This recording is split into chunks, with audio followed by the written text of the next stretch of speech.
what I've learned is actually what makes me happy is not an estate or not a thing or not arriving or achieving something, but it's doing more of what makes you happy. That's it. That's the secret to happiness, really. You know, if riding a bike makes you happy, do more of it.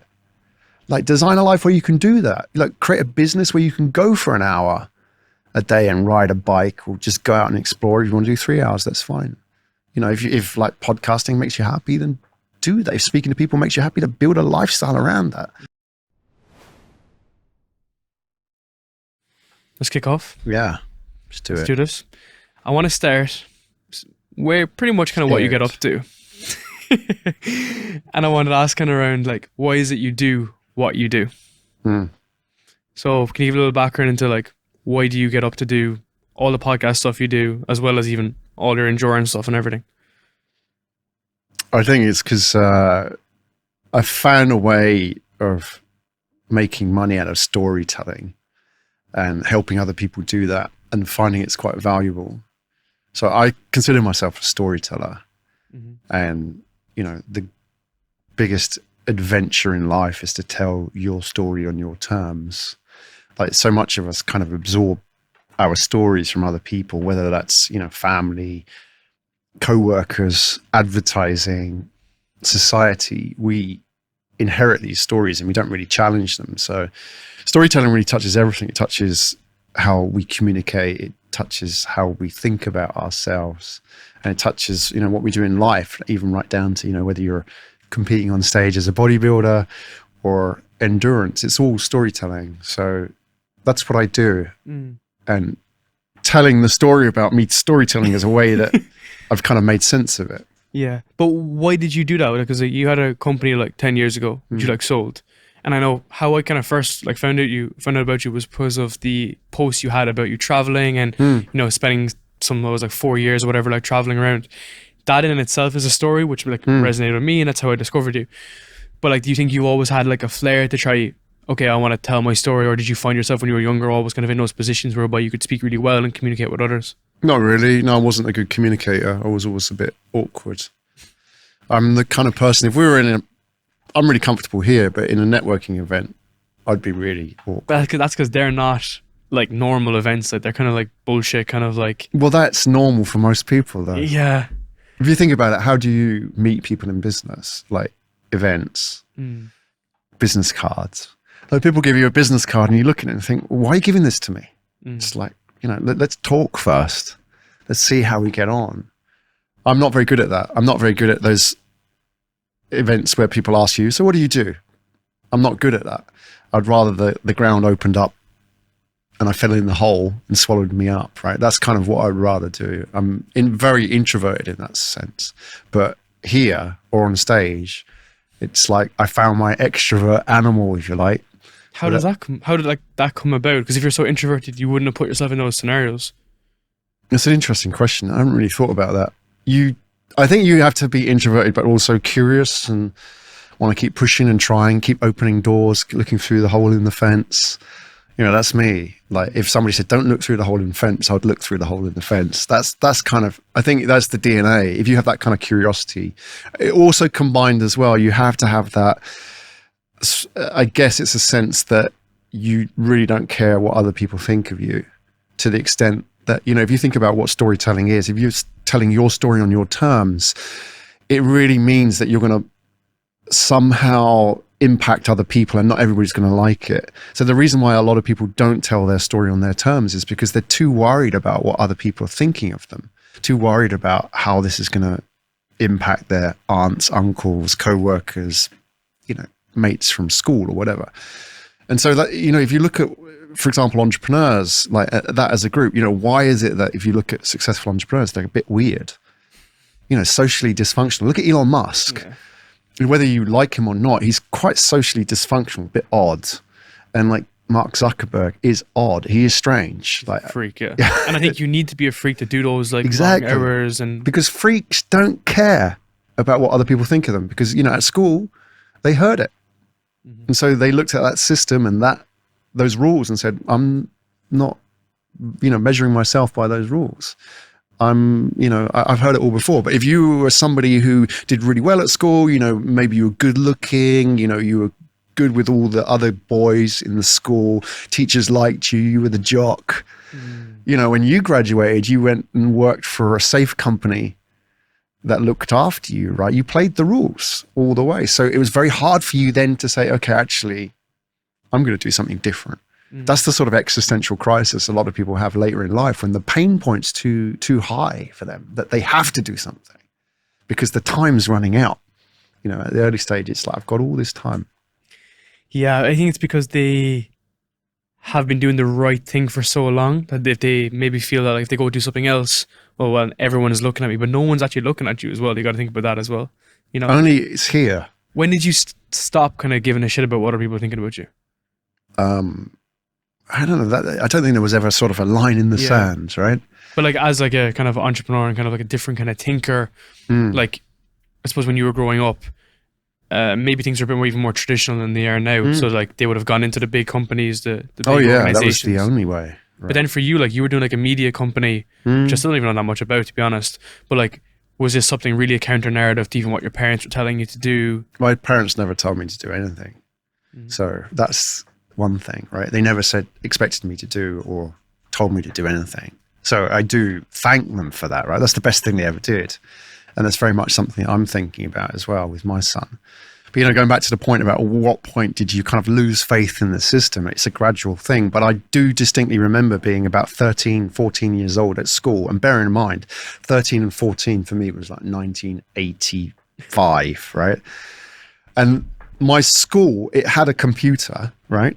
A computer, which was a big deal. It was a private school, and they even went, and the only reason they sent me to private school was because my teacher at the government school bullied me so badly. My mum took me out of it. And then they put me in this private school, and they had this computer, and they asked all the parents for money for the computer. Can you imagine that? We're raising money to buy a computer. So they sent anyway, they bought this computer, and the first thing they did once they bought the computers, they sent letters to all the parents, and they said, we're going to use this computer to educate our kids, because that's why they thought they were buying. And the kids were using it at lunchtime playing games. That's all they did, right? But that's how I learned programming, by the way. And then they said they asked all the parents for £10, right? So I don't know, about €10 now probably. And they said, we want to buy this software. So again, you imagine all these parents buying this software, and it was like a career software. You went in there, sat in front of this computer with a big terminal, and you answered all these questions like beep, A, B, C. No, do you like people? Beep, no. Do you like, and you got all these kind of questions. It was like endless. And then you went away, and it was about a month later, you got the results, and they came back with this, those old sort of print reels that used to come back with all the holes in the edge of it, masses of it come back. And they sat you down, and they said, like, Graham Brown, like, these are your career choices. And they broke it down into first, second, and third, being, like, this is what you should be doing, this is maybe, and this is if you really had to. And I'm not telling you, this is not a lie. First, it had nothing in it. So, that's what return no result. Nothing. Yeah. That's the computer. It said, nothing. I can't find anything good for this kid. And then the second one, and no lie, it said inland revenue. What the fuck is that? Yeah, it's like, government tax service.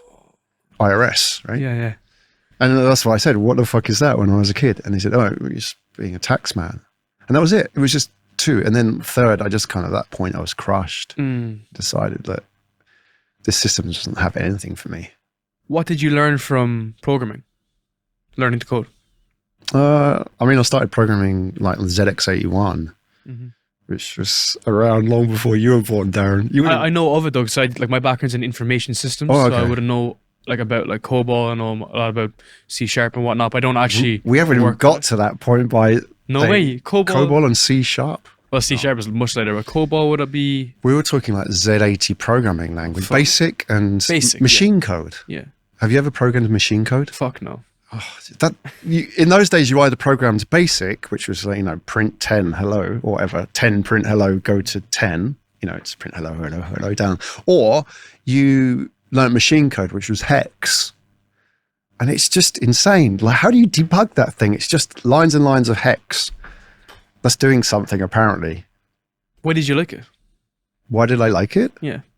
because I liked the idea of creating something. I wasn't, like artistic or musical, or I tried playing piano, I tried singing. I'm shit, really, but this is like, sort of left brain creativity. You can make something, for example, like now, I really, really enjoy SQL, like, databases. And I really get into it. And like, I'm explaining it to my wife and you just see this blank. But I'm like, yeah, you can like cross joint, like do a left join here and it does this. And I really like that. Interesting, yeah, because you said it's not creative. I would say that it is. I would say engineering is, because it's just like so tricky and you're creating something out of nothing, and there's like always looking at different avenues. Like, and I even see that with my own engineering team. It's like my role as a product owner, product manager. So I don't know shit about it really under the hood, but all my engineering team obviously do.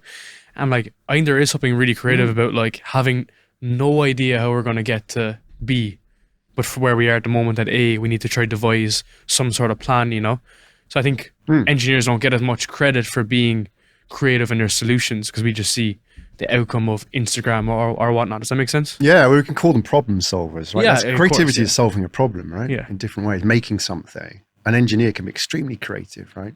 It's just not, Sexy. Maybe that's the word. Yeah.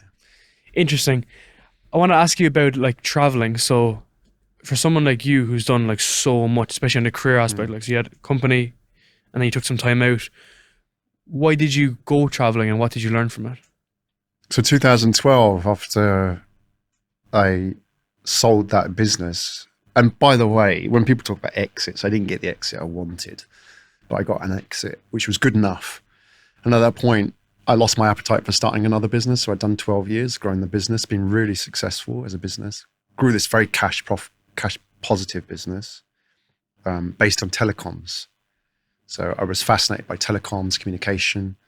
And at the time, 2000, it was hot. Everybody wanted to know, like, what do young people think of mobile phones? That's where it was in 2000, right? And the telcos had a lot of money and didn't know the answer. So that business grew very fast. We got clients all over the world. We got clients in pretty much, I think we had clients in 65 countries. We serviced it with a very small team. So it was a wild ride, The business grew very well, and then it started growing toxically, which is, when you start hiring people and, the culture gets a little bit lost. And then you think it's time to get out. And by the way, I was spending a lot of time on brand building. I was on TV.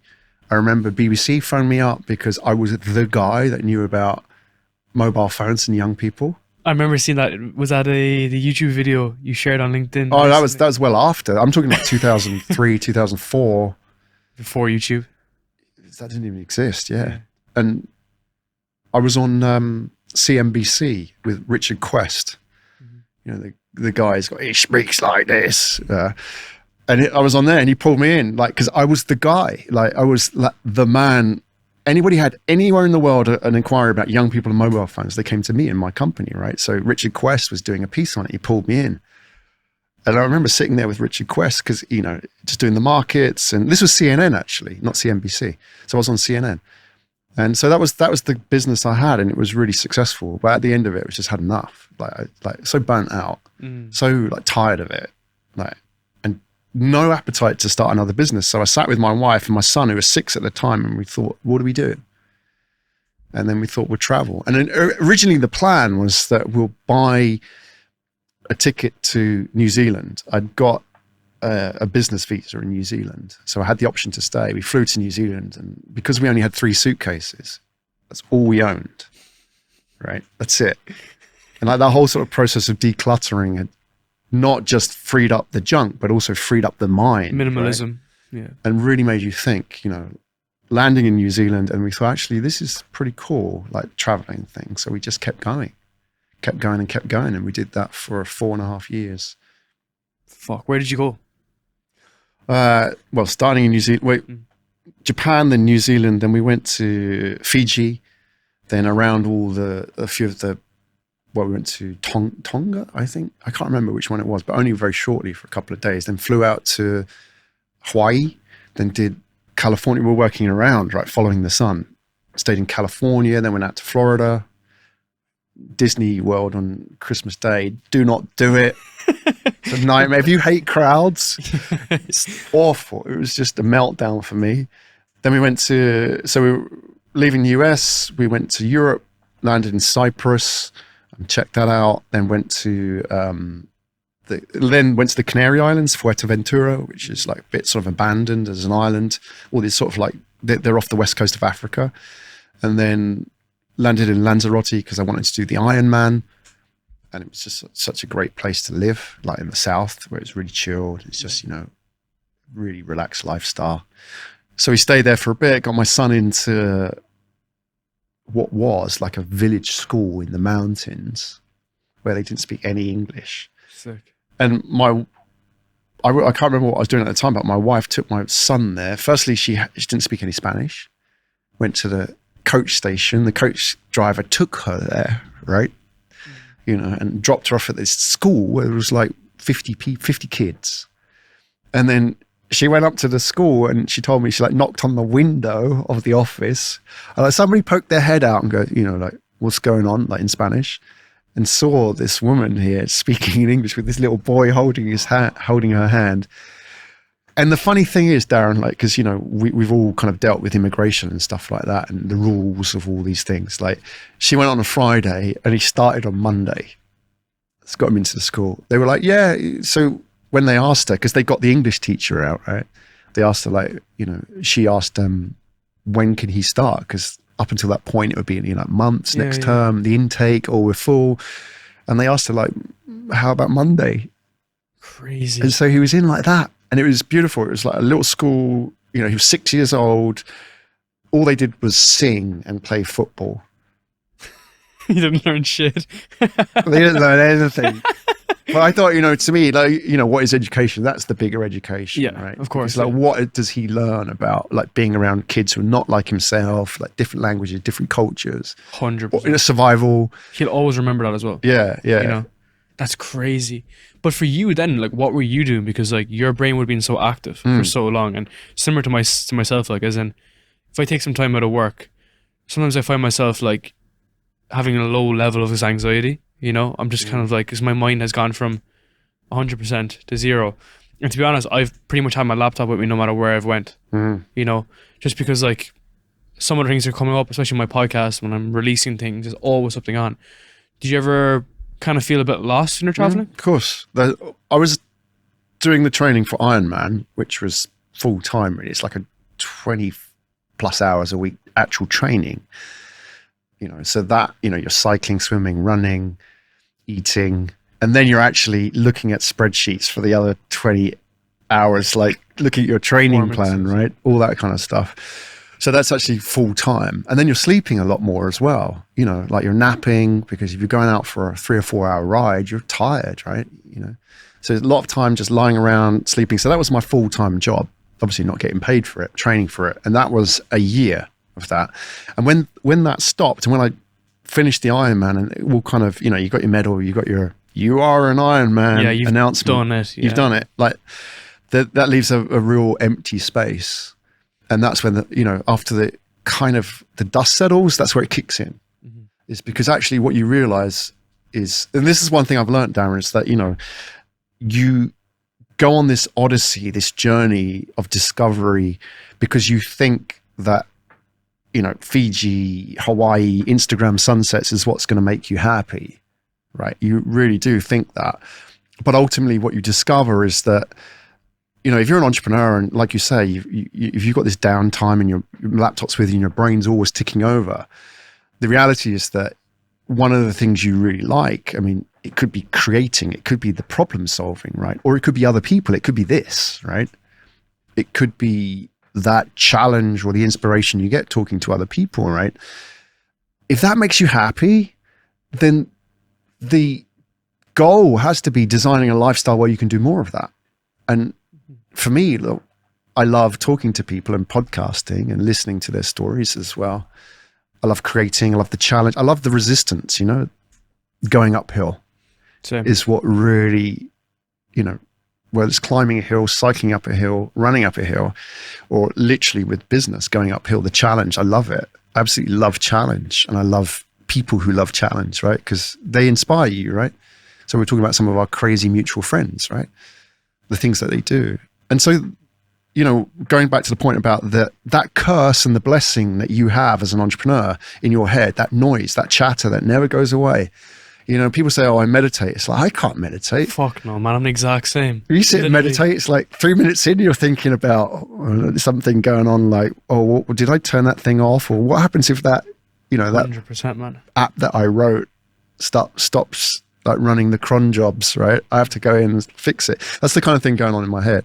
If that's the case, you either fight it or you run with it, or you embrace it and like build around it. And that's kind of what I've learned, is actually what makes me happy is not an estate or not a thing or not arriving or achieving something, but it's doing more of what makes you happy. That's it. That's the secret to happiness, really. You know, if riding a bike makes you happy, do more of it.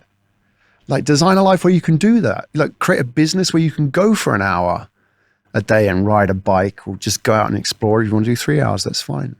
You know, if like podcasting makes you happy, then do that. If speaking to people makes you happy, to build a lifestyle around that. Mm-hmm. There's no point sort of, I think what people are doing is they're kind of holding their future happiness hostage, you know, to these things that may or may not happen in their lives. You know, I'm going to get promoted, I'm going to get a better job, I'm going to move here, I'm going to do this, I'm going to get this next deal, whatever it is. And, you know, and you're a lot younger than me, Darren, and your audience probably is younger than me as well. If there's anything that I've learned being an old guy, You're not old, man. You look fucking young, don't worry. Well, for 50, right? I mean, I've got a few years. I've learned that, you know, all the things that you thought were going to happen generally don't. It doesn't go to plan, right? Not that means you're not ambitious or you achieve goals or amazing things in your life. It generally doesn't go to plan, right? And so with that in mind, so little control over it, it's like, let's not wait to that point to enjoy it, because it may not happen. You know, if you've been touched by death or anybody around you has been touched by that, you soon learn that lesson the hard way, right? That they were kind of, you know, waiting it out and thinking this is going to happen, then bam, like that. It was, they were healthy and then they were gone, you know, and you thought, fuck, what was that about? You know, like my dad, 59, was just on the verge of retirement, diagnosed with cancer, gone in 4 years. He spent his whole life, he was served in the military, spent his whole life then in civilian, in one employer, planned everything to retire, you know, and then enjoy his sort of days with my mom, and then boom, gone like that. And that's kind of what I took away from that. That could happen to me. And it's a huge analogy just for life. People like postponing things and thinking that, oh, it's going to get better over time, and it's sitting there and slugging it out. And you do see that, and I suppose environment is different. Like, he may have had to wait for a certain retirement package or whatever, you know, but definitely in a younger sense, people like are less inclined to make a big dramatic change, to just enjoy the process. You know, they're happy to slug it out and say, oh, well, you know, it's part of it, you know. But I think for you, you're really enjoying the process of everything you do. And I suppose Ironman as well, like, the great analogy there is they give you that prize at the end and they clapped and whatever. That was kind of fantastic. But the real fucking enjoyment, man, came when you were getting your PBs, getting your personal best. And that's where it's all about. And I remember people even asking me about my podcast. Whenever I meet people now, because I'm obviously like putting a lot into it, they're always like, what's the end goal? Like, you know, are you going to like leave your job and do it? I'm like, man, I'm living the end goal. I always said, I'm in it right now. Fair enough, I could get bigger clients, whatnot, and I could make more money and I could do more things, but this is surely as good as it gets. You know what I mean? Like, might get a better let's get a better stand, shall we? Let's invest in that. But genuinely, like, it's like I'm, you know, you're kind of living it already, like, and as you get a bit more experience, you get more opportunities, you know? And I think that's what I've been kind of doing. It's given me a lot of peace, I think, because for so long I had that kind of identity crisis whereby I was like, you know, I'm not really doing as much as what I think I could be doing and things like this. But now, like, things are kind of coming together slowly. But I feel like that I don't need things to happen straight away. And it's interesting because a lot of young people, because my audience is young, a lot of people that reach out to me who are quite young, they all have a similar problem statement that they're, you know, they feel unfulfilled, They feel that they're not getting the recognition that they deserve, and they feel that they deserve more in their kind of career in life. And I often just think that like they don't need to be doing the current plan. Like as you said, if you enjoy cycling, just go fucking cycle a bit more, you know? And I think there's pros and cons to everything though, because I suppose you get off and your ass is fucked and your legs are fucked, you know? But you enjoy that aspect of it because it's the knock-on effect of doing something you like. It's interesting, you know? And I would feel say, you know, to your friends and to yourself, and I was there as well, about that sort of existential crisis that you have at an early stage, that never goes away. You know, even when you're 50 or you're 80, you'll still be feeling it. Maybe the difference being is that you found things which you're not seeking, where the answers don't lie, right? So you found it in yourself or around you. You're just happy with what you have or what you're doing. That's the main thing. And that point about, I'm really happy with what I'm doing now, and you're living it, right? That's the point. That's success. And that's so important. Success is a story we can write ourselves. That's really important to take on board, right? That, you know, the Harley Davidson ad in the old days was, you know, when writing the story of success, don't let anybody else hold the pen. That you think about, who are those people holding that pen for your story? You know, it's the people you don't think. It's not, you know, the obvious choices. It's the people around you. It's all those stories that you absorb. And just to be able to do that on a day-to-day basis, that's success. You know, I think it was Bob Dylan that said that, you know, success is when a man wakes up in the morning and goes to bed at night, and in between he does what he likes. And what's wrong with that? And I think the reason what's wrong with that is because society mandates and scares us into believing that that's not right, because it has to create this fear to make us do things which aren't good for us. We're by this thing, right? That's the problem. But why that's worked really well for you, I think, is because you've been off doing your own shit, as in like you've been traveling, you've been going off, and you've that independent thinking. And that was one of the big reasons why I wanted to move here, is because, you know, I was joking to you saying there's not that many Irish people here, but there really isn't in comparison to how much Irish people are in Ireland. And probably similar to the UK, there's that small town mentality whereby, but I grew up in a small town, but I grew up in a fucking village, a small village, but it's that group think mentality. And I think that it's not necessarily like super toxic whereby it's like, well, some places are toxic whereby it's like, oh, you shouldn't be doing that. Like what are you doing? You're also doing this as well as that. Like you should get back in your lane. But it's more like the small subconscious nuances. That's it. And there was a guy that I'm coaching at the moment. So I do a lot of like career coaching for young people who are just moving jobs and whatnot. And he was saying like, look, you know, living in London now at the moment, he's in a good sales job, he's making good money, he's a young guy and he's making good trajectory. He was thinking about moving back to where he's from. And he said, if you move back there, you know, you could save a bit of money, he could plan his next move and stuff. And I said, that's fantastic if you were to go home and execute that strategy. But I guarantee you, the mates around you and the people around you would have some sort of influence in such a way that maybe you don't get up at 7 o'clock to start work at 8 and get that extra bit in. You might just have that small bit of tendency. Whereas at the moment, he's with a couple of friends and he's working really hard on something. And I thought it was like and I've been thinking about it since we were talking about it, because I was like, was that the right advice to give someone? And I was thinking in my head, I was like, well, I feel like what's differentiated him and what's differentiated you is the fact that you are out here thinking on your own and you speak to your partner, maybe a few of your other kind of friends about this, but sometimes you can have the influence of others. You're not as secure. And I feel like, to be honest, a lot of people in their 20s, including myself, aren't perfectly fucking secure. Nobody is, let me tell you that. Exactly. And I feel like the more you think that you are, the less you actually are, you know? So that's an interesting observation, I think, and I think that gets you on the right path of clarity and perspective. Yeah. It starts with choosing the people that you hang around with. It's a big part of it. I mean, if you grew up in a small village, you didn't choose, right? They were chosen for you. There's a great quote from this guy who was on Lex Fridman podcast. I was trying to think of who it was earlier, but it was like, where you started does not have to be where you finish. And it's a great point. His thing was about, you know, people who are very disadvantaged and whatnot, but fundamentally it's going back to the same traditions. You know? Yeah. The key here is that we don't realize how powerful those sort of nudges are, those small, subtle nuances that you talked about. That's the key.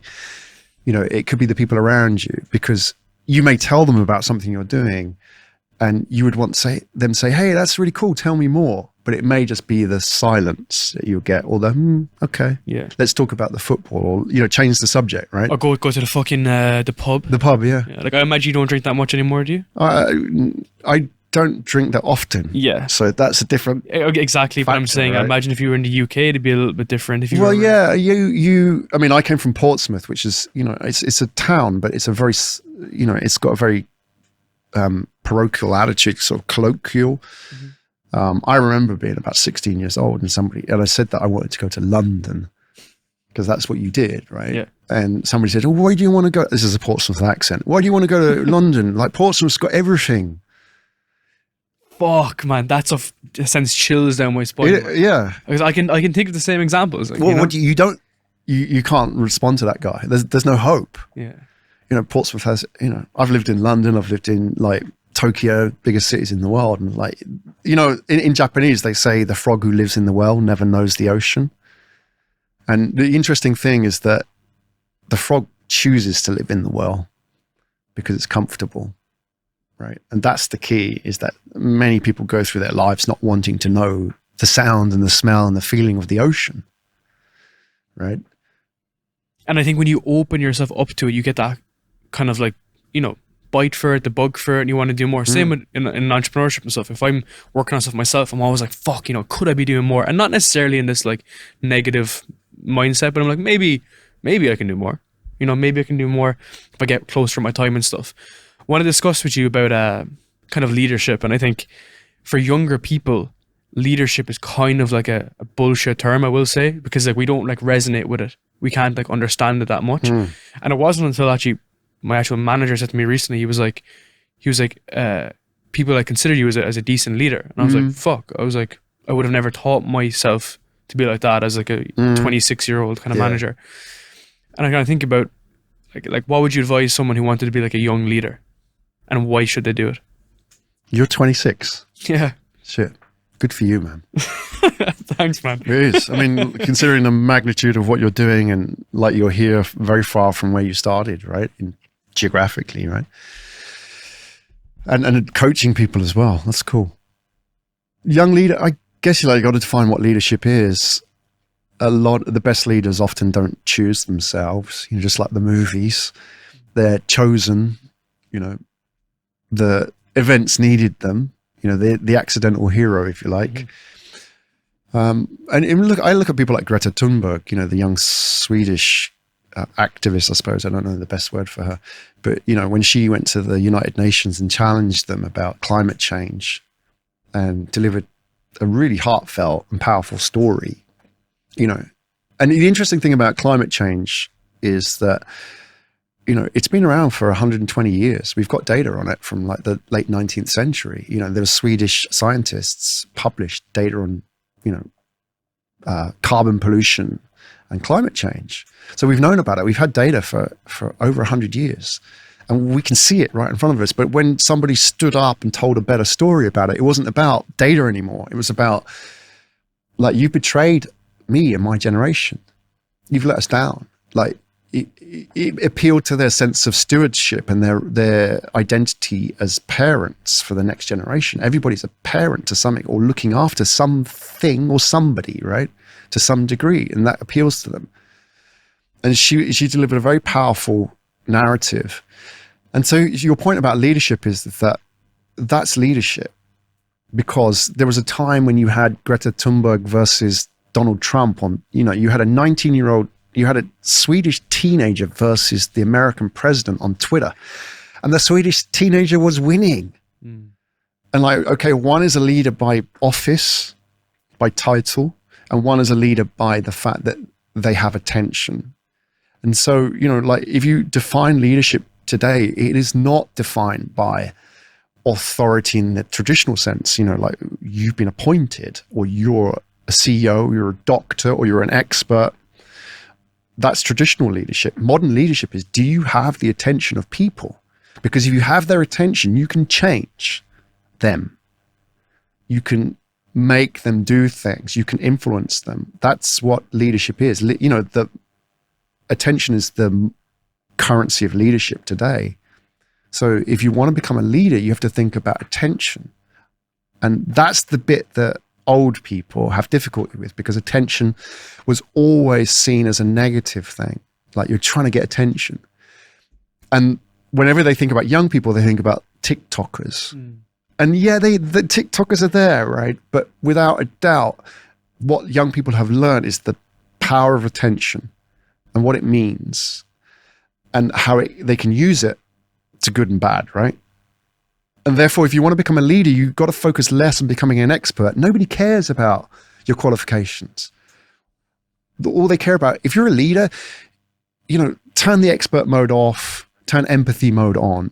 A great leader leans into the problem and understands the problem, because, if you're talking to your cohort, your mentees about career advice, I bet the fact that you understand them and you feel it and you've to some degree lived it is probably the number one reason why they're going to listen to you, pay attention to you. Pay attention. That's the key word, pay attention. It's not give attention, it's pay. Therefore, anybody in that space has to think that that is the most valuable thing that they have. And that's how you measure leadership, because if you don't have attention, you can't change anybody. That's fascinating, because I see that's where the metrics of attention have come in, whereby we see retention rates on videos, retention rates on posts and whatnot, and that's where people establish authority. And I think that's where it can be taken out of line as well, where so you have people artificially doing that and trying to like abuse that scenario, But that's a great point you made, because even when I speak to people, like the big thing I'm always stressing is that I'm living through this shit. I've went through these jobs that have been horrific, and I really find like very, very difficult, felt very trapped, felt very isolated, and then I'm kind of on this ongoing kind of path and journey, and it's very challenging. Not trying to say that I've in any way mastered it. And then I think it's where younger people can't necessarily relate to the Donald Trump, but they can relate to the Greta Thunberg, because they're like, well, she's also just a girl, same demographic, quite young, and they can kind of relate to that. So you think that it's flipped, whereby it's not giving that kind of just like random dribble on the internet, but they're actually connecting with people and building connection. Well, it's democratized for sure. Yeah. There's no editor, which is, if you were at school in my time, and I do sound like those old people I used to take the piss out of when I was a kid, but in my time, let me tell you how it was. But if you look at the economics and the economics of attention back there, is that, for example, like we've all been in the playground, the yard as they call it, and we've lined up and they chose football teams, right? And they would go like you, and then like you were the last one that got picked, and it's like, oh, okay, I'll join the team. Oh, I've got to have Graham. I suppose we've got to take him. I feel sorry for him. But that's kind of like the culture of being picked is indoctrinated in us. And so, like if you were a musician as well, if you wanted to be famous, you had to be picked. You had to be found by an A&R guy, right? Who kind of went to your gig and then, like wanted to have a chat with you. Or, I even remember like Kate Moss, the model, the supermodel in the day, apparently she was discovered at Heathrow Airport walking through customs, and somebody who happened to be a talent scout saw her and said, wow, we would love to have you as a model. And then she became like one of the most famous models of all time, right? That's somebody picked her, right? And so my point is that historically, because there's been limited shelf space, literally, if you want to get your music out, it's either you or the Rolling Stones. I'm sorry, mate, but you're not the Rolling Stones, so I'm going to put their album here, or like Kylie or Westworld. No idea. From your part of the world, like I know you wouldn't even remember Boyzone. So those kind of things, like these are big names, but they occupied shelf space, and therefore you had to make a decision about shelf space, right? If you had to make sure that this guy got it and you didn't. Everything was picked by an editor, right? And so, bringing this back round, like we've been trained to think like that. You've got to be picked. Like if you want to, sir, can I speak now? That's our indoctrination, right? Think about it. And if I want a job, I've got to go to an interview. You've got to be picked, right? That's how it works. We're trained. Like that's the DNA of everything that we've ever done. But now we're in the situation where, hang on a second, I got one of these things. I can pick myself. Discoverability. That's the whole. I can access everybody that if you think 20, 30 years ago, a famous musician could have accessed, and more, millions more. But that's the reality. But the mindset hasn't changed with that. We're still waiting to be picked. It's our cultural almost default that we wait for somebody to pick us. And the people that are succeeding in this day and age are the ones who have somehow got over that. Like you're here. Like who said that you could do this? Right? What are your qualifications? Fucking none. You're only 26. Exactly. You're only 26. How are you? Where's your qualifications to coach people? I don't see you as like a doctorate in coaching or whatever license that you have, right? You decided, I'm going to do this. And that's the difference culturally. My generation.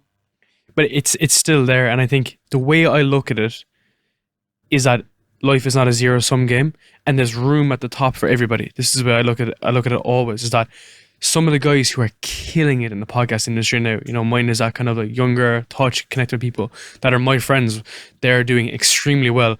We all feed off each other. And we've made group chats on WhatsApp because like putting our brains together is better than doing it individually. It's more enjoyable and we get better opportunities.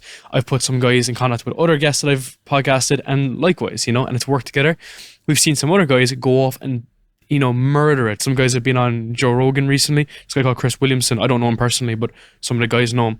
And he's been on Joe Rogan's podcast. And it was like, when I saw that, I could look at it two ways, being like, oh, fuck that, like, what does that guy even know? But as opposed to that, I was thinking, this is unbelievable. Like a guy from Newcastle can get on Jerry. Maybe someone else can do it someday. There was always that opportunity, And I think the flip side is that there's this huge cohort of people that are in this younger generation that think, why are you doing that? And I'll never forget when I met someone recently, a couple months ago, and they're saying, oh, like, I was talking to them about even coaching. I know we're always referencing it.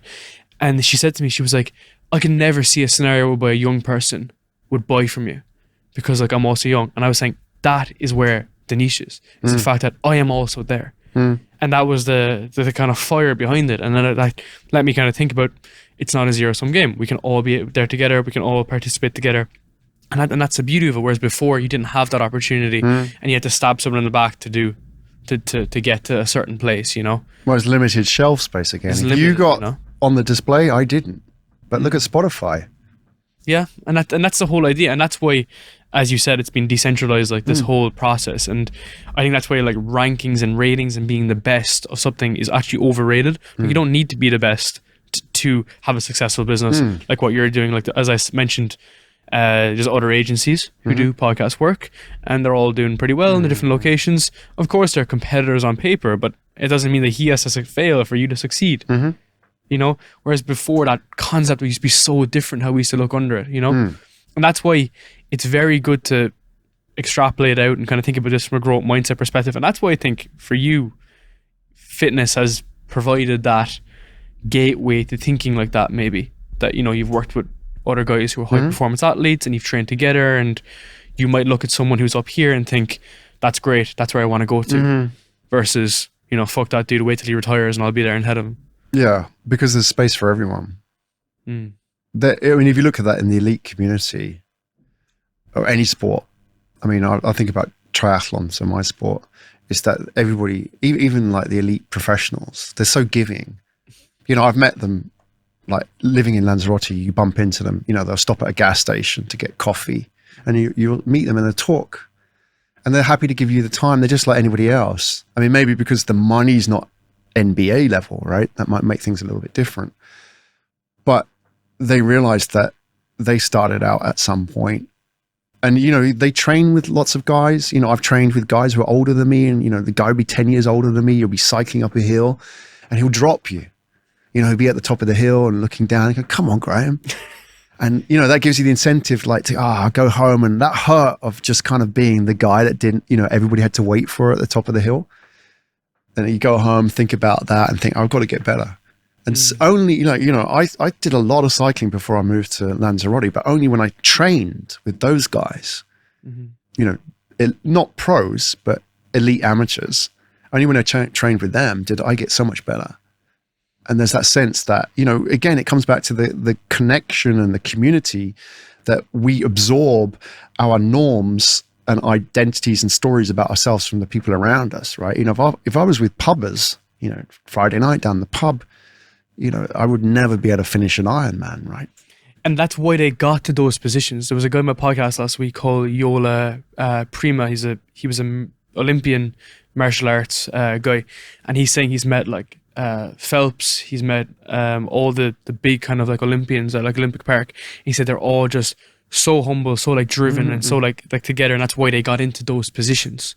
It's definitely an environment base, environment design, and getting to that stage. It's pretty. I don't know. It's pretty crazy to think that like if you start thinking slightly different versus tradition, that these are actual opportunities for you, and you get more inspired by it, and that's a big thing. Is that for me, like you said, you love the challenge. I love being able to do stuff that's deemed as conventional wisdom would say it's difficult. That's what I like to challenge and see. Well, it is of course extremely hard, but maybe if I do an hour a day for the next 6 months, maybe I can make it a little bit easier than what it is today. There's always that aspect, especially from a fitness concept. When you're looking at leadership, how do you build trust and authority? Well, they're all sort of part of the same package. I mean, for example, if you have attention, the next step is to build authority. And then once you have authority, the next step is to build authenticity, right? With the audience. How do you do that without seeming bullshit? Well, you can do it the bullshit way or the non-bullshit way, but everything has a process. Like, for example, if you're in sales, there is a process, right, to sales. Like, if you can be a really good natural salesperson, but if you learned the process and maybe had some CRM tools, you'd be even better. That's the point. There are structures. If you're a storyteller, if you're really creative and you're good at engaging audiences and people gather around when you start talking, you're a good storyteller. But if you learn the science and the structure, you would be even better. Right? So it's just that. I mean, you could be really good at lifting weights, working out, but like somebody sat you down and said, oh, let's talk about nutrition and cutting and bulking and all that cycling stuff that you guys seem to do and know so well, right? It would take it to a different level. And it's the same with leadership. It's like you can be a natural leader at school, people gathered around and trusted you. But if you learnt the science behind it, that's how you take it to another level. That's not bullshit. The bullshit is like when you're not true or your moral integrity is off. That's the stuff that even with the science, you can't change, right? So, the authority part is basically storytelling. It's learning to create and refine your narratives, right? Let's imagine you were a stand-up comic, right? You could be naturally funny. You were the guy at school telling the jokes and like a bit of a clown in the class, right? Make people laugh. But, then you turned into a stand-up comic. You went on stage and then you practice. And that process of practice in front of an audience and facing rejection and taking the feedback, right? Crazy. Yeah, that scientific process of reading it and like, I'm going to tell this joke today and it bombs, right? Like, that's the reality. Like, the way you delivered it, the punchline was awful. And you looked at those 3 people who were half drunk in the front and they kind of gave you that feedback that didn't work. That's how you build authority, by refining your narrative, because you could just have that raw energy of what you're doing and that passion for it. But until you structure it, until you say, look, this is the mental architecture in which I'm working, this is the map that I'm creating for people, right? You're drawing a map. And you're giving things names, right? If you think about any business writer, anybody who's kind of a business leader or somebody who's influenced people, you go into like authors, for example, author authority, it's the same word effectively. Didn't even realize that.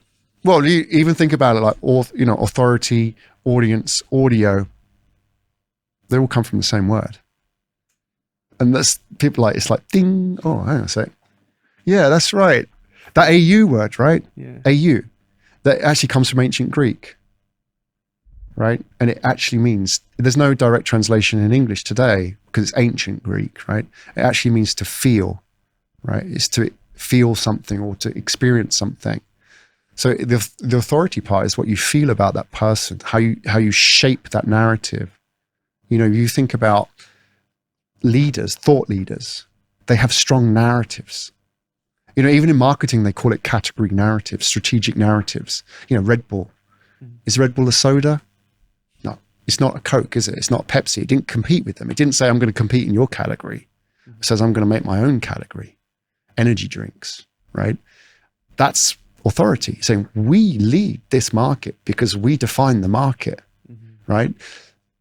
Salesforce, if you look at the original SaaS guys, right?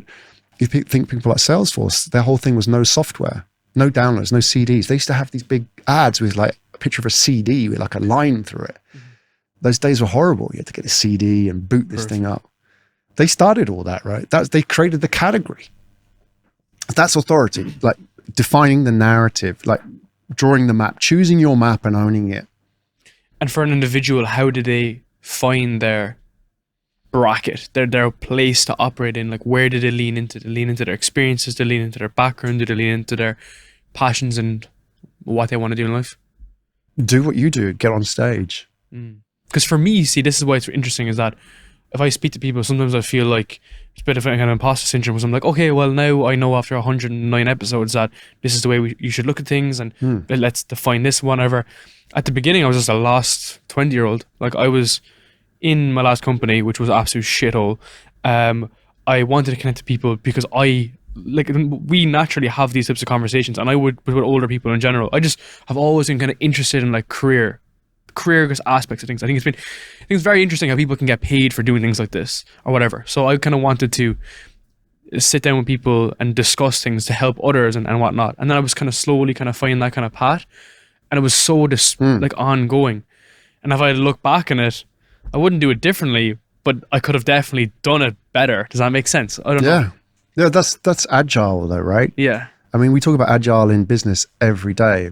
Yeah. But it's how you live your life. It's agile. And being able to move. A lot of people will stick to their traditions. Well, that's not agile, right? That's the waterfall, right? That's the kind of old-fashioned way of doing things. But you've lived a very agile way. You've started with like, okay, I don't have the master plan. I'm just going to, but I know inside of me, this is the right thing to do. I'm just going to do it. I'm going to get on stage, and stage can be anything, by the way. It can be podcast, bodybuilding stage. It can be writing a blog. That just means facing the moment of truth, facing rejection. Got to do, that's the frog that gets out of the well, right? And it's really uncomfortable, but that's where you grow, right? Because now you're starting to get feedback from those guys in the front row, and you're learning. You say, oh, when I talked about that story, when you left your job, you got their feedback, and you think, oh, actually that really resonated with them. That meant something to them. And so you take that feedback and then you build on it and you build on it. And then you start creating this repertoire of what you talk about. You're that guy now. Attention's when you're just in my face, you're on the feeds, you're doing this thing, like we're talking, we have each other's attentions. You have the listeners who are going to listen to this. But that's not authority. You can create a lot of attention with no authority. You just are out there. That's TikTok. That's TikTok. And that's why they lose it like that. Because the house always wins, right? When you gamble, it's a casino, right? The authority part is when you take that attention and you start systemizing it, you start processing it, you start giving it a name, you start putting it together.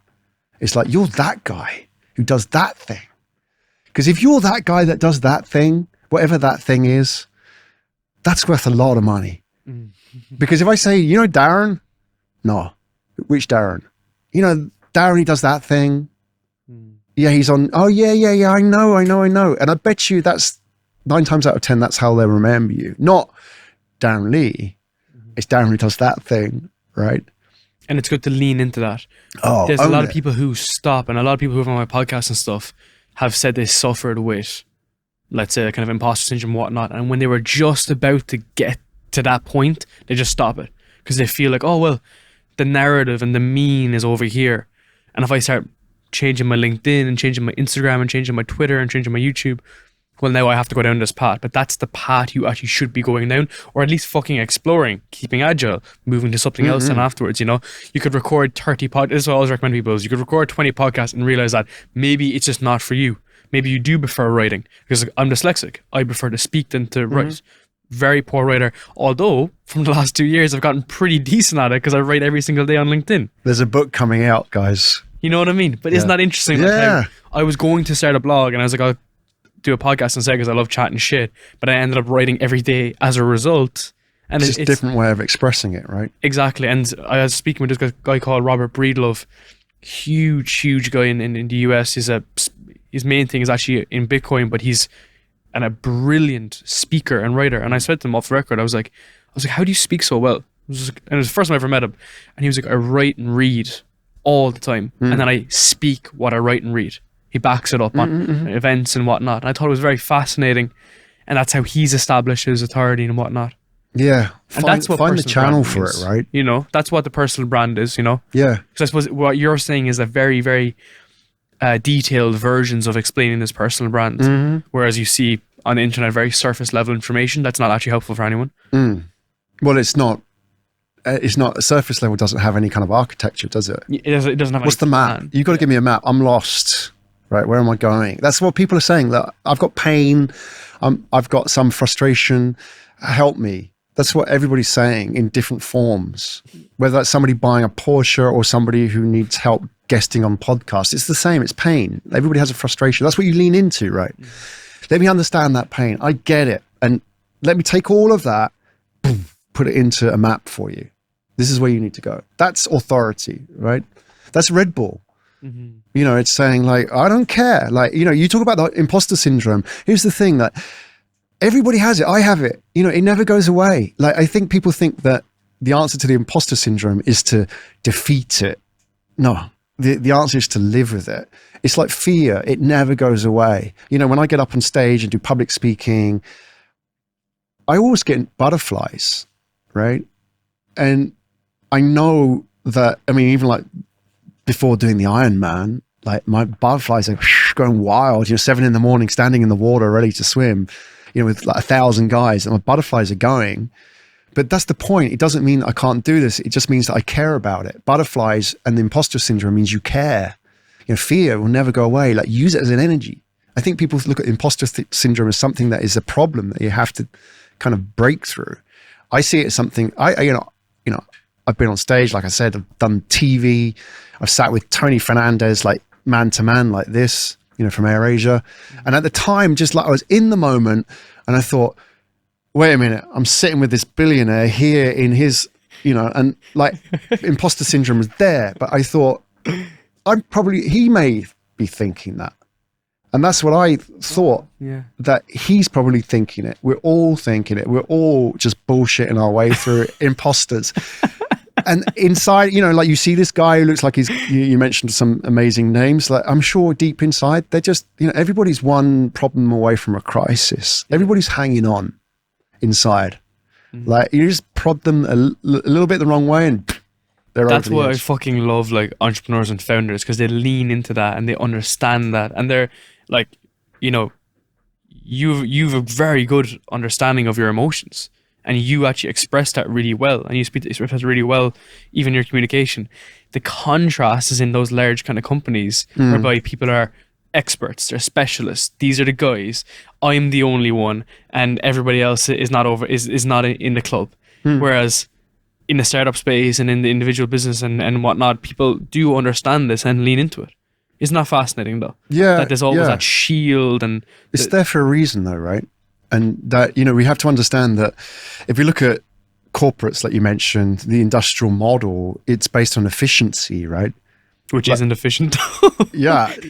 Well, that's the point. It's like, but you know, if you're working in a factory, I've worked in factories as a student, or, you know, earlier in my life, you know, I've done like the funny face yogurts, the ones with the little feet. So we have to put them into the packs of 4, and you do like 7,000 of them a day. And then you put the one, I remember, you know, like I'll be like with my counterpart, the other, you know, you do raspberry, I'll do orange. And we're just like that. That you do that all the day, and then like just because you just want to fuck it up a bit, you put like orange in the raspberry, and like you put it in there, and then you look at his face and he's just like, what's going on? Like the whole sort of like system's broken down. But you know, you got to understand that model, like factory model, applies to being a lawyer, applies to being an accountant, applies to anybody in the corporate world, or even in startups as well, because the least efficient aspect of the factory model is the human being. Right. So, you know, why do we developed, you know, Henry Ford, who was the pioneer of the factory model, famously said, you can have any color car that you want as long as it's black. Right? That's true. No way. Yeah, that's true. But people don't realize why he said that. The reason he said that is because black paint dries faster.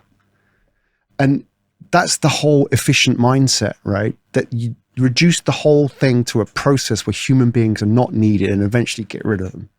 And, you could be putting funny feet into a 2x2, or you could be filling a spreadsheet as an accountant, or you could be reading case law as a lawyer, right? Or even a programmer, because like Amazon is working out a way to write that code for you as a bot rather than a program. So that's all happening in front of our eyes, right? This is all factories happening. And, the whole education system is based around that. That's the factory model. So when you go into business, when you go into the corporates, that's the legacy that we're with. We've got people who are efficient. If you're doing this, if I was a CEO of a large company, you're going to have a woman standing there with a clipboard, like, with a pair of glasses, very observant, watching what's going on and making sure that you don't ask him that question. You don't talk about hashtag, like gay rights or whatever it is. She's hawking the whole thing.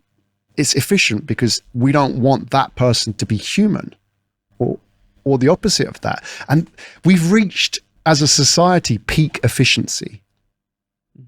And we haven't yet realized it, because what lies beyond that, the opposite of efficiency is not inefficiency, it's authenticity. Because what is authenticity? It's very human. Mm-hmm. It doesn't play by those rules, right? And that's what we're entering as an era. We don't have a name for it. It's the age of authenticity, if you like, but nobody's defined it yet. And that's really what we're entering. So brands, corporates are learning that there are no gains now left in being more efficient in what they're doing. And that's kind of, now they're backtracking to find out what the hell do we do? And it's always been exacerbated by people having their own opinion now and being able to get online and build these platforms and get out there and have that differentiation between it. Because now it's not a job for life anymore. It's, we can't control the populace. We have to work with them, and allow them to do all their other stuff. And they'll come to work and be a bit more human, a bit more creative. It's an interesting concept. I'd love to keep on going, but I want to wrap up here because I know you need to. Yeah. But we're not very efficient with time ourselves, are we? I'm very efficient with the book. I have a little timer in the corner, of course. But where can people find your stuff? Where can people get in contact with you? Yeah, go to my personal website, because then they can jump off and find out about podcast guesting, grahamdbrown.com. Mm-hmm. And LinkedIn as well. I'm on LinkedIn, yeah, so you can find me there, Graham Perfect. Brown. Awesome. Graham, thank you so much, man.